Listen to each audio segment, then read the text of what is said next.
Добрый день, уважаемые зрители! Сегодня 30 июля. Предлагаем вашему вниманию обзор главных событий к этому часу.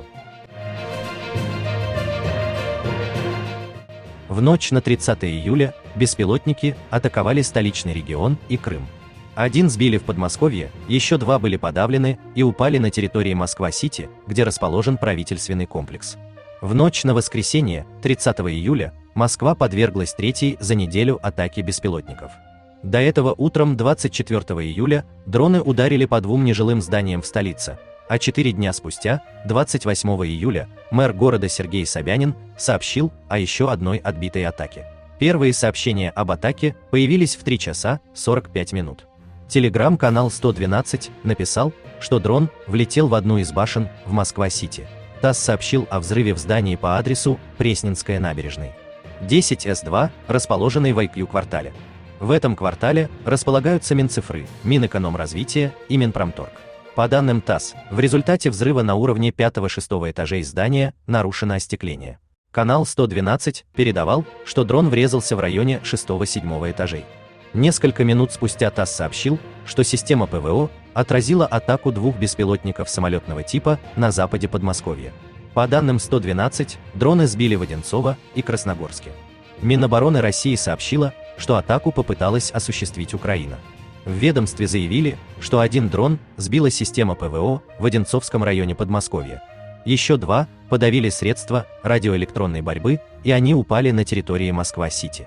По словам мэра Сергея Собянина, дроны при падении повредили фасады двух башен Москва-Сити. Собянин сообщил, что жертв и пострадавших нет. По данным ТАСС, ранение получил охранник в башне Ока-2. Из-за атаки дронов Внуково временно закрывали на вылет и прилет, а рейсы перенаправляли в другие столичные аэропорты. Домодедово и Шереметьево, судя по онлайн-табло, работали в штатном режиме. В столичном регионе также ограничили полеты воздушных судов. Минобороны сообщила о попытке ВСУ атаковать 25 беспилотниками самолетного типа объекты в Крыму. 16 дронов уничтожены ПВО, 9 подавлены средствами радиоэлектронной борьбы, не достигнув цели. Они потерпели крушение в акватории Черного моря и мыса Тарханкут. По данным Минобороны, пострадавших и разрушений нет. Контрнаступление провалилось из-за полной некомпетентности президента страны Владимира Зеленского, заявил подполковник вооруженных сил США Тони Шафер в интервью журналисту Стивену Гарднеру. Открыто признавать то, что дела идут плохо, это все равно, что предупредить своего врага. Если это правда, то давайте этим воспользуемся, и судя по всему, так это и произошло. Русские осторожно, но эффективно этим воспользовались, утверждает эксперт. По его словам, украинский лидер допустил серьезную ошибку, постоянно публично рассказывая о планах нанести удар по тем или иным районам и о том, с какими проблемами они сталкиваются, например, с нехваткой западного вооружения или боеприпасов. Такая некомпетентная манера ведения наступления нанесла тяжелый удар по украинцам. Русские предприняли меры, чтобы вся эта огромная боевая мощь, которую мы на Западе предоставили Зеленскому, была использована совершенно бесполезно, указал специалист. Подполковник также отметил, что силы Зеленского не сосредоточены на одной цели, так как два главных командира его армии, Валерий Залужный и Александр Сырский, хотят атаковать по совершенно разным направлениям, таким образом дробя вооруженные силы. 10 человек, пострадавших от урагана в Марий-Эл, остаются в больницах, сообщил глава республики Юрий Зайцев в своем телеграм-канале. По данным пресс-службы МЧС, Марий-Эл, от поваленных во время урагана деревьев в палаточных лагерях на озерах Яльчик и Таир пострадал 21 человек, еще 8 человек, включая 3 детей, погибли. Были госпитализированы 17 человек, из них 2 детей. По данным Министерства здравоохранения республики, госпитализированными остаются 10 человек, в том числе 1 ребенок. В тяжелом состоянии 2. Почти все пострадавшие находятся в медучреждениях в Волжске, написал Зайцев. Он отметил, что имеются все лекарственные препараты и медикаменты для оказания помощи. Войска Великобритании готовят украинский спецназ к захвату Крыма до наступления Рождества, сообщает издание Daily Express со ссылкой на источник. Прибыло уже более 2000 солдат. Операция будет включать в себя удары с воздуха, суши и моря с использованием ракет большой дальности, переданными Британией, США и Германией, отмечается в публикации. Обучение будет проходить в военном лагере в Акхэмптоне-Девон, в который не допускаются другие воинские части и представители общественности.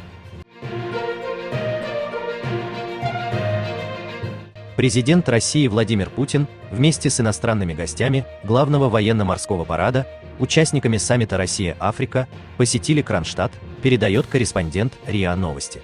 Российского главу государства сопровождают лидеры Буркина-Фасо, Конго, Мали, Эритреи, представители делегаций Судана, Экваториальной Гвинеи, Танзании. Главный военно-морской парад страны прошел в день ВМФ в северной столице. По приглашению президента России на него остались ряд участников завершившегося накануне саммита Россия-Африка. Генеральный секретарь ООН Антонио Гутерриш в интервью итальянской газете «Ла Република» заявил, что не прекратит усилий по облегчению доступа к рынкам продовольственных продуктов и удобрений из России и Украины после приостановки зерновой сделки. «Я глубоко сожалею в связи с решением России положить конец выполнению Черноморской морской инициативы и глубоко разочарован, что мои предложения остались неуслышанными», заявил Гутерриш. Он напомнил, что в течение 12 месяцев зерновая сделка позволила вывести почти 33 миллиона тонн продовольствия из черноморских портов Украины в направлении 40 стран, на борту более 1000 кораблей. Меморандум Россия-ООН об экспорте российских удобрений и сельскохозяйственной продукции, добавил Генсек, поддержал рост объема российской сельхозпродукции на мировых рынках. По его словам, лишение сельхозрынков миллионов тонн зерна приведет к росту цен. За него, отметил Гутерриш, заплатят все, особенно развивающиеся страны и уязвимые слои населения. «Я не прекращу свои усилия по облегчению беспрепятственного доступа к мировым рынкам продовольственных товаров и удобрений с Украины и из России. Мы решительно продолжим наши контакты со всеми сторонами – Турцией, Украиной, Россией и другими значимыми странами с точки зрения глобального рынка, чтобы перестроить Черноморскую зерновую инициативу. Даже если нет ничего, чтобы придало мне много оптимизма относительно завершения конфликта, мы продолжим быть полезными, предлагаем платформы диалога для сокращения страданий людей до минимума», заявил Гутерриш.